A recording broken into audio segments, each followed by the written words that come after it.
It's never going to happen if you're just sitting at home. It's not going to fall in your lap magically out of nowhere. Like, get out of the house, meet people. It's also true in business. It's all about who you know.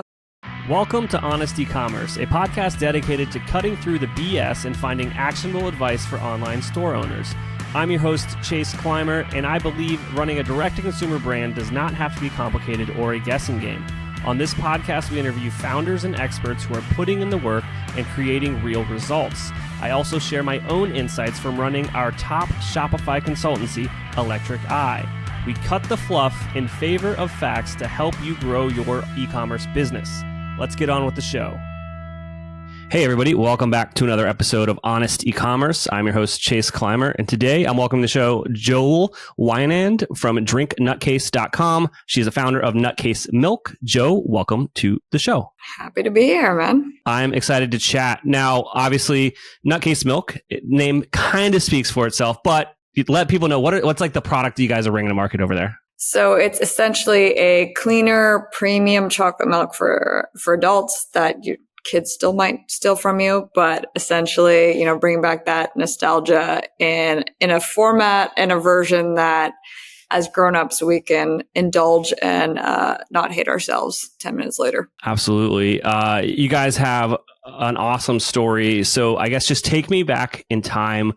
Where was that kind of like aha moment, or like where did the ideation for this brand come from? Yeah. So, I'm a self-proclaimed, was a Nesquik addict growing up. And it was a very sad day when I was finally old enough and started to read labels and was just like, I could not be drinking this shit anymore. Not to mention I felt like shit after drinking it.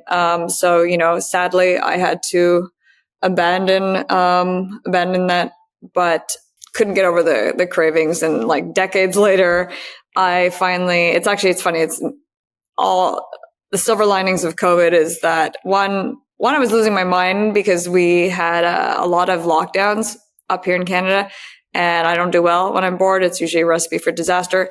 But in this case, ended up being a recipe for cashew milk, I guess, because I was bored enough that I started Googling and craving chocolate milk. So I was like, how do I make my own milk?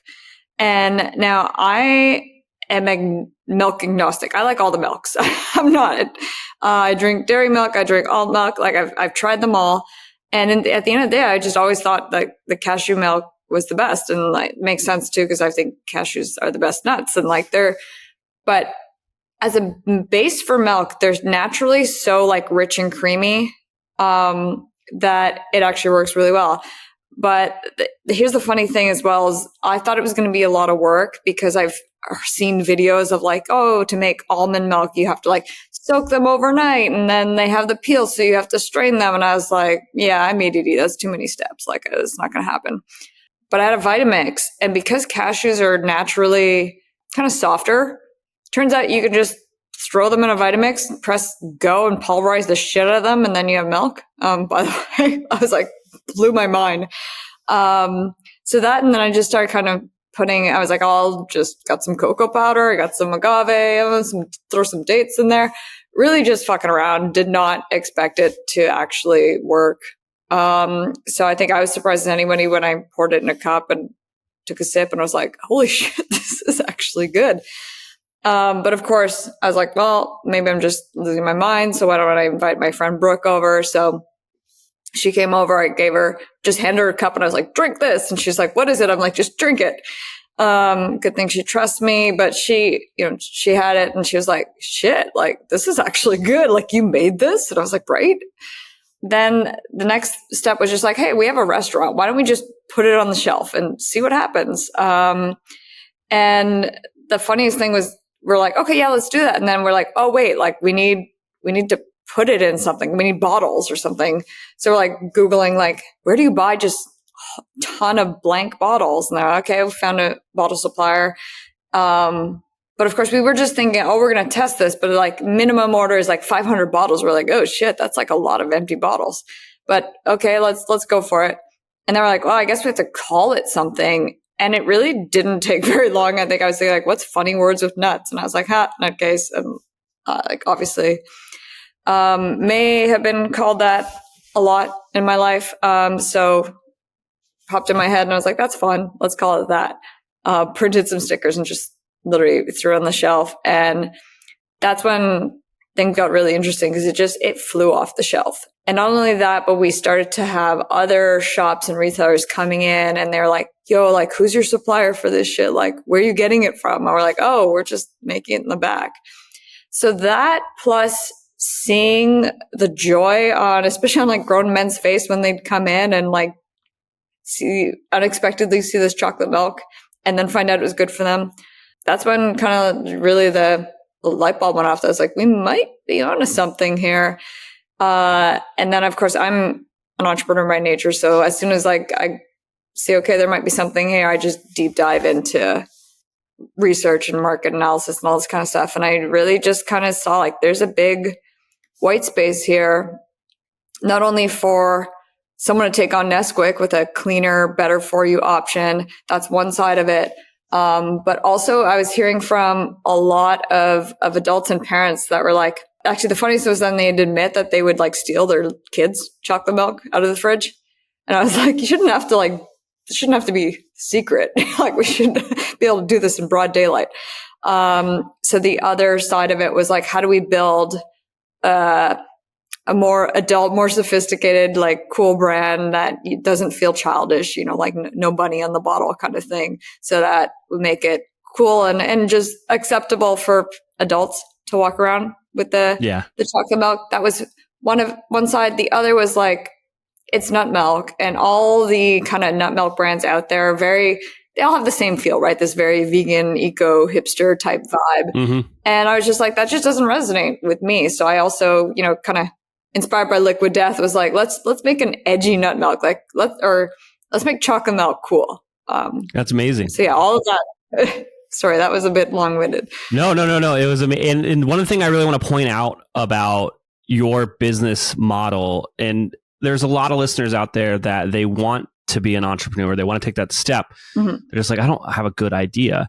And I bring this up a lot because you listening, you need to hear it 2 or 3 times before it sticks, is like you, and please don't take this wrong, you're not doing anything crazy new, right? You just found a stale product and you're making it better and making it your own. Mm-hmm. And that's honestly all it really takes sometimes to build an awesome business. Yeah.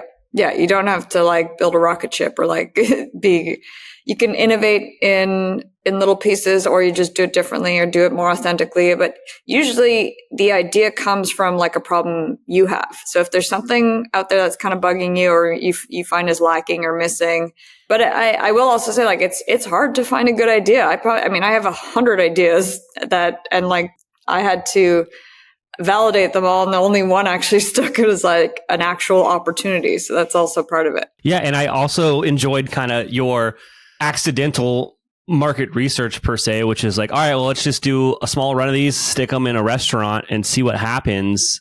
And that gave you more than enough data to like be like, all right, it's worth doubling down here. Mm-hmm. I think that, some people will get a good idea and maybe overinvest in the first iteration or version of it.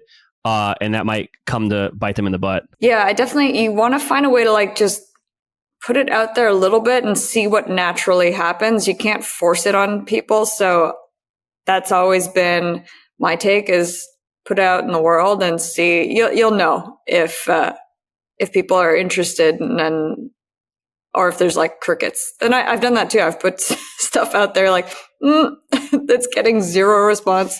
Okay, next, All right. So, you have a good idea here. How does it go from making it in your kitchen or the kitchen of the restaurant and, putting a sticker on a bulk glass bottle that you had to something more like a business? Totally randomly, in this case. So here's where I kind of I want to preface this by explaining kind of my take on luck, because I could easily tell the story, which is like, oh, it's just dumb luck. But at the same time, it's also about like this dumb luck doesn't happen if you like just keep if you don't keep putting yourself out there and talking about it and putting yourself in scenarios where luck might randomly happen in Vegas. But that's a side note. But to scale it, we knew we would need, a co-packer, like a manufacturer. So again, though, this is mid-COVID and we're calling like every co-packer I can find on Google, like no answer, no interest. So we're like, oh, fuck. Like, so literally it wasn't going anywhere. I was trying everything I could to the point where like this took over a year. And then we finally found one co-packer that seemed like interested, but then they were just like kept dropping the ball and like completely wasted our time. So like this shit happens. To the point where I was like, this is just not working. Kind of like just put it in the back burner, kind of shelved the idea. And then we were actually on a trip to Vegas and randomly had brunch at Catch with some friends that we knew from poker. And because I'd been talking about it, he was kind of like, what's this chocolate milk thing you have on Instagram? And I was like, oh, Nutcase. Yeah. So I told them the story. I told them, the opportunity I saw, and they're like, we fucking love chocolate milk. This is so cool. You need to do this. And then I told them, I was struggling to find a co-packer and to figure out like what the next steps were. And no one was answering the phone. And then they were like, oh, by the way, we started a venture fund that backs CPG companies. I was like, the fuck? Like, okay, random. Okay, cool. And they had invested in, a few other CPG brands, and they mentioned, one of the founders we backed is Griffin from Mezcla Bars. They have like this awesome ops guy. You should I'll intro you to Griff. Just talk to him. Maybe he can help. And I was like, okay, cool. So after that brunch, and that's funny. I remember leaving brunch. It said, but like, if this works, like if you make this happen, you have to let us in the first round. I was like, yeah, of course. Like that seems like a fair deal. At this point, still not really thinking they're serious or like this is going to happen. But I got on the call with Griffin and he's awesome. And he's like, you got to talk to David. So he connects me to David, his ops consultant. And then next thing you know, like they love the idea. They totally see it. They totally get it. So they're like, yeah, like we're down to help this here. Like we can line up a formulator, a co-packer. We know all these people. And I was like, okay, cool. So like next thing you know, I'm like deep in this. And I'm like, oh, I guess like things just started coming together and it all comes together so fast at some point. I was like, oh shit, I guess we're doing this.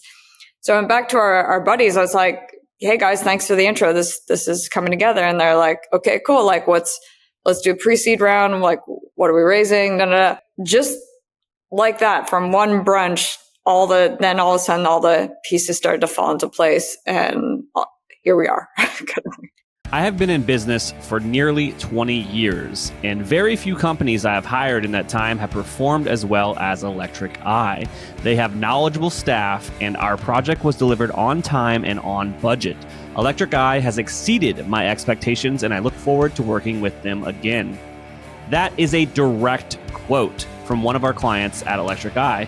Electric Eye is a Shopify Plus partner that has helped over 100 brands migrate, redesign, and optimize their stores since 2016. If you'd like to increase your conversion rate, average order value, and revenue per session, we are the true Shopify experts you've been looking for. Right now, we're offering a free diagnostic to qualified brands that reach out and mention the podcast. Visit electriceye.io today to schedule a call and send us a message. Find out why we have over 50 5-star reviews in the Shopify partner directory. Again, that's electriceye.io, electriceye.io. You're investing in paid traffic, email, influencers, you're doing everything, but your store's still not converting like you know it should. That's the hidden cost nobody's talking about. If you don't know why people aren't buying, you're constantly losing money. Whenever conversion rate optimization comes up with brands, the first thing I ask them at the agency is what they are using for analytics and behavior tracking. Heatmap.com is my go-to recommendation because it's the only platform I've seen that connects user behavior directly to sales. That kind of visibility is critical for e-commerce brands trying to grow. I tell every brand that we work with to install Heatmap. It shows you what's working and what isn't using real behavior data tied directly to revenue. You get live heat maps, session recordings, funnels, and attribution down to specific product pages. This isn't just another analytics dashboard, it's a revenue optimizer. And right now, Honest E-commerce listeners get the hookup. They get a 14-day free trial. They get access to their ultimate 150-point CRO checklist. And as a bonus, you'll get a free setup by us over at Electric Eye when you ask for us to do so. So stop wasting another dollar guessing. Visit heatmap.com/honest. That's heatmap.com/honest and start seeing what your customers see, because clarity truly equals revenue. Coming up soon, mark your calendars. Grow New York is September 25th and 26th in Midtown Manhattan, New York City.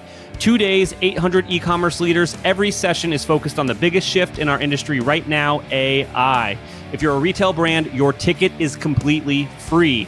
But spots are going fast. Go to joingrow.com right now to claim yours before they're gone. That's joingrow.com. joingrow.com.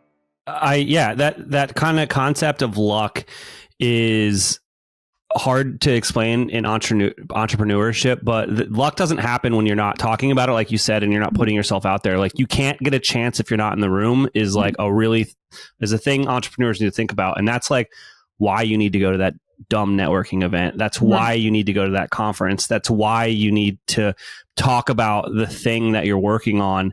And, build in public per se, but also just be talking about it randomly. Similar, like I bought a house off of a family friend just because I said I was looking, right? It's like, if you just aren't talking about these things, luck, like it's just, you put these chances and you put yourself out there, and it's like increasing your surface luck area is a thing you can Google on the internet.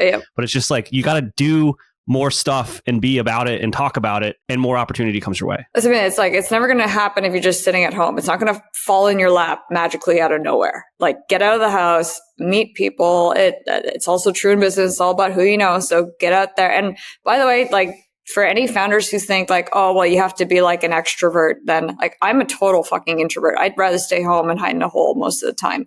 But you got to do what you got to do as a founder. You have to put yourself out there, and it's uncomfortable at times, but you got to suck it up. So it's really funny you say that. And I just, this thought I had, it's like building a business is just a very long series of conversations. That's all it is. I like that.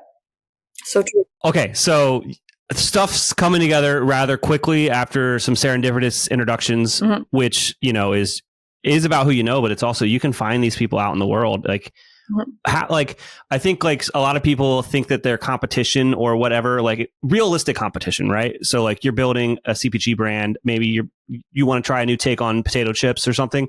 Like, I'm sure the guy that does the thing you're trying to figure out at that potato chip company would hop on the phone with you. Like, nobody is really that guarded about these things. Especially if you come at them with a cool idea and passion. That goes a long way. I think a lot of people don't know how to approach, like, I mean, I'm sure the amount of spam I get, I'm like, really, that's your pitch to me? You think that's going to get me to want to talk to you? Like, yeah. You've got all this stuff's coming together. What is the next step here? Did you guys raise the round, or do you need to go to market a bit earlier? Like, what was going on? So we raised a small initial pre-seed round, friends and family and the friend I mentioned, they did true to their word. They came in and led the first round, and we started R&D. And then this is again where some more like just serendipitous stuff came together. Again, as I mentioned, poker friends. So my husband and I play poker, and we know a lot of the pros. We play for fun though. And one of the people that we've gotten to know well through poker is Phil Hellmuth, who's one of the biggest names in poker and is extremely well connected. And essentially we hadn't seen him for a little while. I mean, this is COVID times, right? Or just tail end. But we jumped on a call one day and we're just catching up, and he's like, what are you doing? Like, what are you up to now? And I was like, oh, Phil, I've got this chocolate milk. And he was like, again, the same year, he's like, I fucking love chocolate milk. He's like, send me some. I'm like, oh, okay, cool. So I send him some. He's like, I love it. He's like, I want to invest. I want to help. And I was like, oh, sick. Yeah, okay, let's do this. So he comes on board, and then it just so happened that he had recently played like a crazy poker game in LA with Ninja and Mr. Beast and XQC and a bunch of creators. And he sat next to Ninja, and they really hit it off, and they kept in touch. So he was like, yo, we should send some to Ninja. And I was like, sure, like that's so random. But again, like, yeah, fuck yeah, that's awesome. And it's funny because I knew of him high level, but I'm not a gamer myself. My husband's a gamer though. So, when I told him, like, look, I'm talking to Ninja, he was like, what the fuck? Like, that's amazing. So anyway, I sent some to Tyler. He tried it, loved it. And he was like immediately, this was the cool thing, is he loved it so much and believed in it, and he really got it, from right away. So he told me he was really interested in getting involved. And I was like, kind of like, well, what does that mean? And we kind of agreed that we should meet in person. So I flew down to Florida and meet him for dinner, and we hit it off. There's a couple things he said that like really resonated with me. One was that, he has a massive sweet fix, and that to him, like, this was such a good, healthier alternative to like reaching for the pint of ice cream at night kind of thing. And it is great to just kind of sip on while you're streaming, gaming late night. So that was like, okay, you get the use case. That's cool. And then the second thing was that, he was just saying that over the past few years, he really also just started to care about health and what he was putting in his body. And that this was a drink that he could finally really feel good about promoting to his fans. And I was like, that's really cool, dude. So yeah, we made a deal, and he came on board as my co-founder. And this is all still like pre-launch. So like what they tasted was like the first versions of samples. So then, obviously then our launch plan became like, hey, let's launch with these guys. And actually, since our common thread is poker, let's do like a live stream poker game that they streamed on Twitch and other platforms. So that's how it all, like, again, I don't make business plans because there's no way I could have came up with that plan. Like, my plan is just fucking get out there, make noise, and see what happens. What happened there sounds like almost like a word scramble of just like random celebrity getting involved. But it's, again, all of this happened because you have been talking about it and you'd been working on it. Yeah. And obviously it was a very good idea. And that's why other people got excited about it. Mm-hmm. Now, quickly, I can't let you get off the phone before, we kind of let people know, like, you are kind of one of the first users of Shopify. I mean, how do we want to present this story? So definitely not one of the first users, but I may have married one of the co-founders, Joelle Weinand, who it's a funny story because he's my husband's German. For those who don't know, kind of a bit of the origin story of Shopify and why it ended up in Ottawa, Canada, is essentially, so my husband was roommates with Toby Lukey, the founder and CEO, and Toby left and moved to Canada because he met a girl in Ottawa, and he couldn't get a work visa when he was in Canada, so that's why he started kind of building his own snowboard shop, and then realized the technology behind the snowboard shop was more scalable and valuable than the snowboard shop, and then started Shopify. So he starts Shopify, and then he realized he needs help. So he calls Daniel who's still back in Germany, and he's like, yo, drop out too. Like, I need you to come to Canada to help with this. So that's how my husband ended up in Canada, in Ottawa, and I'm from Ottawa. So, we met, I think 8 years ago. So at the time, everybody in Ottawa, it's like Shopify is the biggest company, the biggest success story. So of course I'd heard of him. I knew who he was. But Shopify was public at that time. And I had just had a startup idea and was messaging him. I was like, hey, can I pick your brain? He was like, yeah, okay, let's grab a coffee. And here we are. Yeah. So needless to say, though, I have a pretty good in when it comes to, if I have issues with my store. I think Toby probably hates having dinner with me at this point because I'm the one who'll show up and be like, yo, I have this isn't working. And he's like, okay, like, call support. And I was like, no, I'm talking to you right now. But but it's always a good time. And honestly, I'm actually blown away by how quickly they can react to certain things and how many things they have fixed. Yeah, we're huge fans of Shopify on the show, be it, we build on it at the agency. I just think it makes things just easy for entrepreneurs. Like, that's the thing. It's like, building a business is hard. Finding product market fit is hard. Just like, don't make your tech stack overly complicated because you think it needs to be. And for me, the biggest thing is like, they're all constantly thinking about like, what can we do to reduce friction? Essentially. So like, starting a startup, like it's brutal.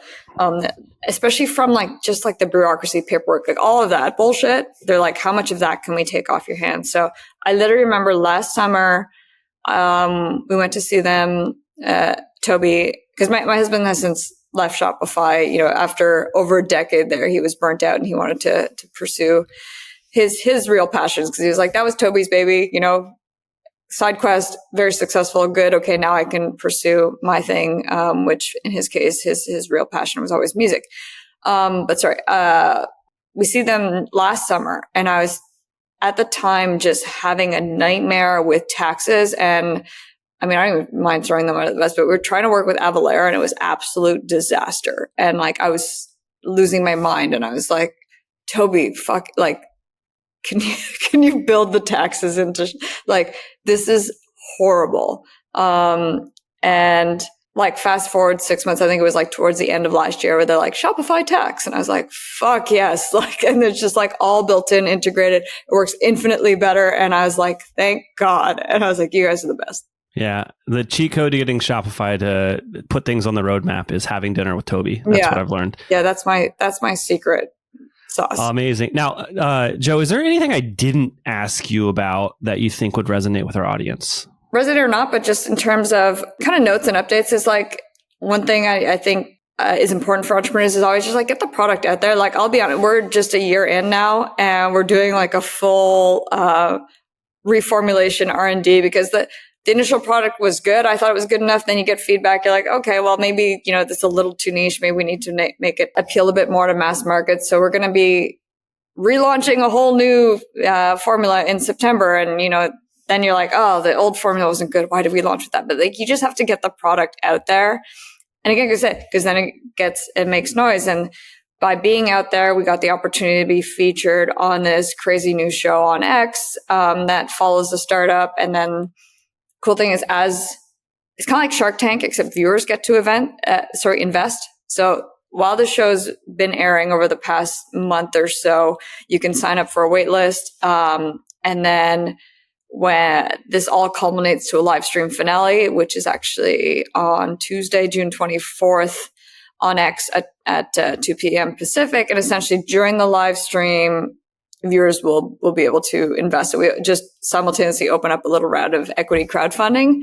And that to me is just like, it's so cool, because that allows us to have our fans be able to actually kind of buy in and have skin in the game and have a little piece of the company. Because we often get fans that reach out and they're like, hey, can I invest? And I'm like, well, typical rounds are like, well, min check size is 25, 50K or something. It's not realistic. But I'm really excited about this equity crowdfunding opportunity, and the fact that we also had this unique opportunity to have this show on X that is really trying to do, a lot more original content. And just found out that Mike Tyson will be a special guest on the live stream finale. So again, like, that's going to be random, awesome, fun experience. So I can't wait for photos of Mike Tyson drinking ChocoMilk. Right? Yeah. Amazing. Joe, thank you so much for coming on the show today and sharing all those awesome insights. Thanks for having me, man. Pleasure. We can't thank our guests enough for coming on the show and sharing their knowledge and journey with us. We've got a lot to think about and potentially add into our own businesses. You can find all the links in the show notes. You can subscribe to the newsletter at honestecommerce.co to get each episode delivered right into your inbox. If you're enjoying this content, consider leaving a review on iTunes. That really helps us out. Lastly, if you're a store owner looking for an amazing partner to help you get your Shopify store to the next level, reach out to Electric Eye at electriceye.io/connect. Until next time.